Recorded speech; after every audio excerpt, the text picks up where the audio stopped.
Whoa, wait a minute. Is this actual good gameplay?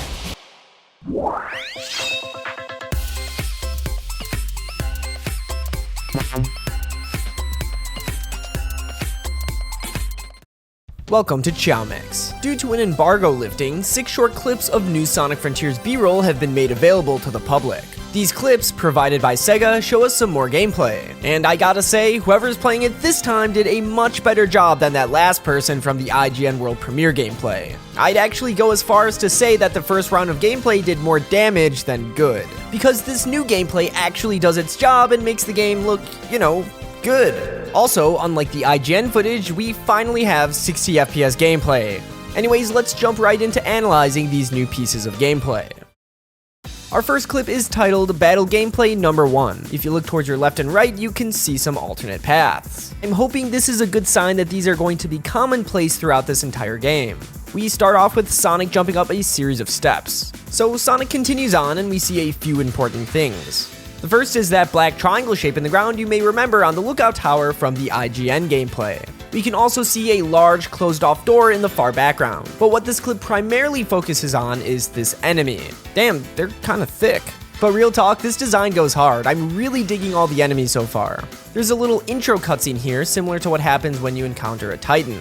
I'm guessing a title card shows up here with the boss's name, but unfortunately the HUD is disabled once again, so we'll have to wait and find out. However, I don't think that they're a Titan. It should go without saying, but they aren't exactly that big, I'm wondering if this is more of a mini boss fight rather than a full-fledged boss fight like with the Titan. Anyways, the fight begins and the boss starts off with 2 fake outs, possibly trying to get the player to commit to something laggy like a dodge roll to punish it. Sonic waits and then goes in for a combo, but the enemy completely eats the hits and goes in for their own attack. Sonic gets knocked the f down but then goes in for another combo.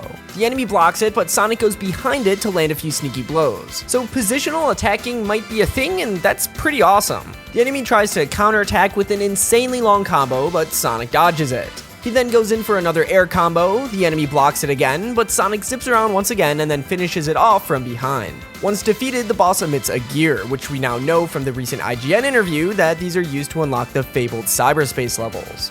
And right at the end, we can see Sonic slouched over, almost like he's tired, which makes me wonder if there's some kind of stamina meter or if it's just some nice visual fluff. But either way, really cool stuff. And now on to battle gameplay number 2. This one starts off right besides the structure I've been theorizing as being a checkpoint. But after some of the recent IGN interviews, I'm also thinking there's a chance these could be the cyberspace portals. Either way, Sonic runs over to the... Oh my god. This guy's, phallic? Alright, I'm officially naming this guy the Foreskin Shredder. So as Sonic runs over, the spiraling thing going up and down the shaft. Jesus, dude, what the f is this thing? The spiraling thing turns red, probably meaning it's become aggro towards Sonic. But first, Seagull Pop-In Jump Scare. So Sonic approaches, does a quick combo, and it starts raining down some projectile spikes from above. Each time after Sonic lands a few hits, the enemy starts breaking down and gradually shrinks. The enemy then rises up for an attack, and this little squiggly line between Sonic and the enemy shows up, which I believe might be a gameplay mechanic hinting at an upcoming attack. So Sonic dodges out of the way at the last second, goes in for an attack, but gets hit. He goes in for yet another combo, takes it down a level, then does a spin cycle, or as we now know it, a side loop.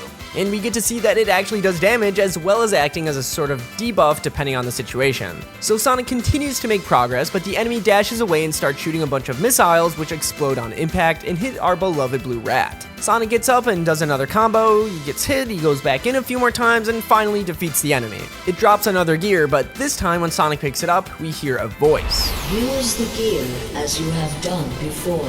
And according to the IGN interview, this seems like the AI voice that provides assistance to Sonic throughout the game. Yeah, I don't know about you, but I'm getting some ominous vibes from this voice. I would not be surprised if she ends up betraying Sonic at the end of the game. I don't know, that's just me. So that was 2 of the 6 clips so far, with these first 2 focusing on combat. We have 4 more clips left, 2 relating to free run and then 2 relating to puzzles. But before we continue, I'd like to say that this video is proudly sponsored by Magic Spoon. Some of my fondest childhood memories come from waking up early every Sunday morning and tape recording episodes of Sonic X while eating a big bowl of cereal. Man, what I wouldn't give to go back to the glory days. But now I'm old and have the cursed knowledge of knowing that traditional cereal is actually really bad for you. Seriously, all you have to do is take one look at the pure amount of sugar in the nutritional facts of any big name cereal brand. It ain't pretty. But that's where our sponsor Magic Spoon comes into play.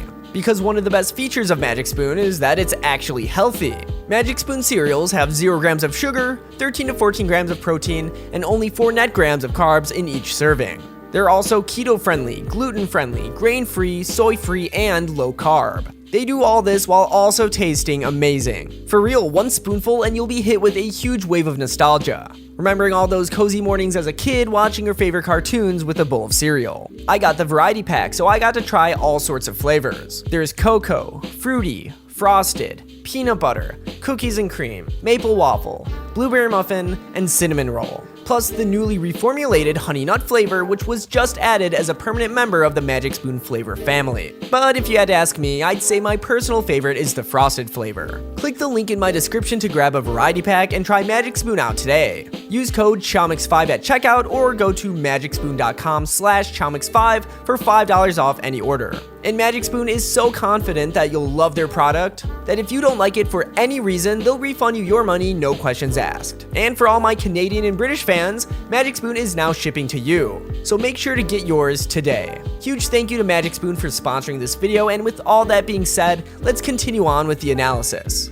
Moving on to free run gameplay number 1. So this gameplay clip is actually kind of hilarious. Up ahead we have the same lookout tower from the IGN World Premiere gameplay. The player climbs it once again, but the biggest difference is that the player is actually good at the game. Yeah, unlike the IGN World Premiere gameplay, this player isn't stopping to sniff every flower. They make their way up in like a third of the time. Because of that, and the fact that we've already seen this tower, there isn't really too much to explain here. I guess make sure to watch my previous analysis on the IGN World Premiere gameplay if you haven't. There's 3 things worth pointing out though. 1. Sonic takes a slightly alternate path, showing us that there are quite a few options for traversing even the same structure. 2. Sonic continues climbing up this slim vertical pole, which didn't happen in the IGN World Premiere gameplay. It doesn't really do anything, but it's kinda cool that you can do it, I guess. 3. It seems that they fixed the rail switching animation I explained in my last video. You can see Sonic actually flip in the correct direction this time. Nice. Proud of you, Sonic. Hopefully this means that this new B-roll is from an updated build and that certain bugs have been cleaned up.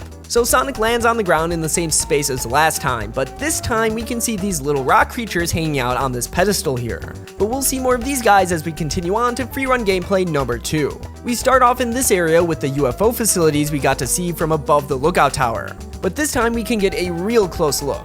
We can actually see the Eggman symbol on them, confirming that Eggman is in this game. But I mean, come on, we already knew that deep down. Anyway, Sonic passes it up, but as he does, you can actually see a door on the side. Crossing my fingers that you can go inside these somehow. So Sonic continues forward, passes this square puzzle from the previous analysis, passes this tall rock creature from the previous analysis, and then finally runs into an enemy, one that the player skipped, also from the previous analysis.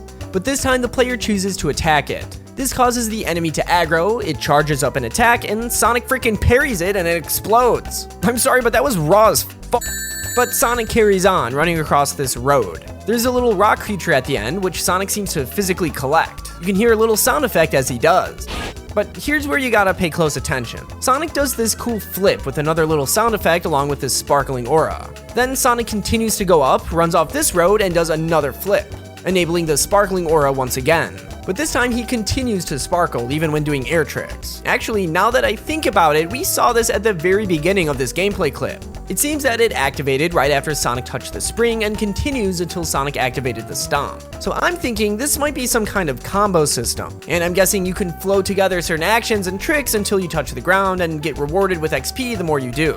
It's really hard to tell with no HUD, but we'll have a much easier time seeing what all this is once that gets revealed. So with all that, Sonic lands and collects a heart at the top of this platform, and we fade into our last 2 gameplay clips. Right off the bat, we get to see the time of day system in action with a seemingly later time of day. So far, we've seen the game mostly at daytime, with different times of day only really being shown off either very briefly or in screenshots. So seeing some variety in real time is nice. So this puzzle involves using the homing attack to shoot up to these platforms to form a path reaching a switch at the top. It's a really simple puzzle, and honestly, there isn't a whole lot to say here.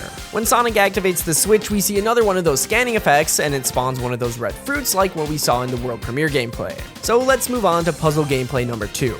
Puzzle gameplay number 2 is somehow even less eventful. It's the same puzzle we saw in the World Premiere gameplay where Sonic had to perform the side loop around the 3 torches to open the path. But this time, the player loops around 2 at the same time. Fancy stuff. Once again, doing this spawns the same blue fruit at the end. And yeah, that's it. So overall, I think this new gameplay did a much better job at showing off the game than the IGN World Premiere gameplay did. If you watch my analysis on that one, you'd know that it really didn't do it for me. The player took their sweet time doing basically everything, which isn't exactly how most people would even play a Sonic game. A lot of the gameplay choices and methods of showcasing things were questionable, and it just made traversing seem kinda aimless. But this new gameplay, along with some other recent external information about the game, has been slowly rebuilding my hype for Sonic Frontiers. I think we can all agree that the marketing has been absolutely abysmal so far. The way they thought giving us some shoddy, ultra-compressed 30 FPS gameplay with no context as our first glimpse of the game was a good idea is beyond me. This gameplay is what they should have started off with as our first impression, because I'm afraid a lot of people have already made up their minds about this game after only the initial gameplay reveal. And yeah, we all know that wasn't pretty. If this is the case, Sega has a lot of work to do in order to bring back faith to their fans. After all, they were already skeptical. Not only because of how awful the last mainline game turned out, but just with Sonic Team's track record in general. And I don't really blame them, I'm basically the same way. Even after this gameplay, I'm going to remain cautious. It is true that I'm a lot more excited now, but I still have to admit that there's a few fundamental issues I have with this game, like the lack of momentum and not being able to roll or spin dash. Sure, Sonic games technically don't need those to be good, but damn would it help. My worries go a lot deeper than that, but that's a topic for another video. But I guess I can say this. It may not be exactly what I want, but I'm now starting to see the potential it has to be pretty dang enjoyable regardless. Anyways, that's gonna do it for this video. Let me know what you thought about the new gameplay in the comments below. Are you more hyped for the game, or are you feeling the same? If you liked the video, make sure to leave a like and subscribe for more content similar to this. Make sure to join our community Discord to chat about all things Sonic Frontiers. I'll leave the link to that in the description. And finally, thank you to all of my amazing channel members. You all make videos like this possible in the first place. If you'd also like to become a channel member for only $2, along with getting some pretty awesome perks, press the join button beneath this video or the channel membership link in the description for more details. And with all that being said, I hope everyone has a fantastic day. Peace.